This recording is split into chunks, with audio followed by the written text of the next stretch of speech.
रामदेव ने आईएमए की प्रामाणिकता पर सवाल उठाए। उन्होंने एलोपैथी को चला रही फार्मा कंपनियां आईएमए जो है उस पर ध्यान दे रहा है, ये कहा गया। अंग्रेजों का एनजीओ बताया, मानहानि पर कहा कि जब मान नहीं तो हानि कैसी। मतलब एक तो ये कि एक धर्म परिवर्तन के संदर्भ में ये लोग काम कर रहे हैं, और दूसरा ये कि फार्मास्यूटिकल कंपनीज की लॉबिंग के प्रेशर में, लुभावन उसके लोभ में आकर या दबाव में आकर ये काम किया जा रहा है। अब जरा ये भी समझने की कोशिश करें, अशोक वानखेड़े साहब, इस बारे में आपका अनुभव क्या कहता है? अब जरा दूसरे तरीके से इसको देखने की कोशिश करें। डॉक्टर्स, फार्मास्यूटिकल कंपनीज, लॉबिंग, क्या ये मुमकिन नहीं है? बिल्कुल मुमकिन है, बिल्कुल मुमकिन है, मैं मना नहीं करता। लेकिन कोविड के पीरियड में वो हो रहा है क्योंकि दवाइयों का तो शॉर्टेज है। कौन सी दवाई कंपनी दवाई बेचने का प्रयास कर रही है, या ब्लैक मार्केट को सरकार रोज पकड़ रही है, जेल में डाल रही है। ये होता है। हमारे यहाँ बार बार ये कहा गया है कि जो एलोपैथी के डॉक्टर है वो सॉल्ट के नाम से प्रिस्क्राइब करें, दवाई के ब्रांड के नाम से नहीं करें। इसके बारे में भी बातचीत चल रही है, इसके बारे में भी कोई कोड ऑफ कंडक्ट बन रहा है। लेकिन बार बार आप ये सवाल पूछ रहे हैं कि ये विवाद क्यों हो रहा है। सब कुछ ठीक है तो विवाद क्यों हो रहा है? विवाद सिर्फ इसलिए हो रहा है कि बाबा रामदेव ने जो गलत कहा उसके लिए खेद व्यक्त नहीं कर रहे, और जो खेद व्यक्त कर रहे हैं वो राइटर के साथ कर रहे हैं। मैं खेद व्यक्त करता हूं लेकिन आप नालायक हो, मैं खेद व्यक्त करता हूं लेकिन आप इस लायक नहीं हो, मैं खेद व्यक्त करता हूं लेकिन आप धर्म परिवर्तन करते हो, मैं खेद व्यक्त करता हूं लेकिन आप धर्म विरोधी हो, हिंदू विरोधी हो। ये कौन सा तरीका है खेद व्यक्त करने का?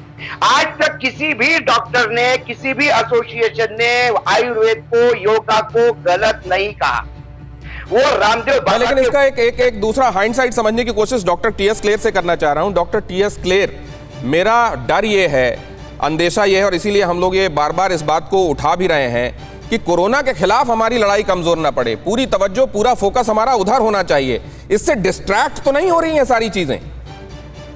देखिए, पहली बात तो ये है कि अगर आयुर्वेदा में जैसे बाबा रामदेव कहते हैं उसका इलाज होता, तो गवर्नमेंट ऑफ इंडिया जो डायरेक्शन आ रही है, जब पॉलिसी मैटर है, वीके पॉल साहब हैं जो कि हमारे नीति आयोग के मेंबर हैं, जो कि कोरोना के बारे में इंस्ट्रक्शन देते हैं सारे कंट्री को, तो वो आयुर्वेदा की प्रिस्क्रिप्शन क्यों ना बताएं हमें? गवर्नमेंट रिस्पॉन्सिबल है हमारी कंट्री की, वो बेवकूफ़ नहीं है भाई। बहुत बड़ी गवर्नमेंट है, उसके पास बहुत जितने भी ये तो एक तो ये बात ये बड़ी कंफ्यूजिंग है। ये आईएमए बनाम बाबा रामदेव है या ये एलोपैथी बनाम आयुर्वेद हो गया है? और अगर ये मान लीजिए इसके बीच का कहीं कुछ है भी मामला, तो इससे क्या हमारी जो लड़ाई इस समय कोरोना पर फोकस होनी चाहिए, वो उससे हम डिस्ट्रैक्ट हो रहे हैं कि नहीं हो रहे हैं? अशोक वानखेड़े जी, हाँ या ना में जवाब। हो रहे हैं क्या? बिल्कुल हो रहे हैं।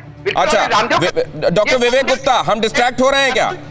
रामदेव को ऐसा है, कोई डिस्ट्रैक्शन नहीं हो रहा, कोई डिस्ट्रैक्शन नहीं हो रहा। बीडी टेम्बुर्णिकर साहब, डिस्ट्रैक्ट हो रहे हैं क्या हम? कहना चाहूंगा, बिल्कुल डिस्ट्रैक्ट हो रहे हैं, इसीलिए ये सब बातें सिंह साहब, डिस्ट्रैक्ट हो रहे हैं क्या? काम करना चाहिए।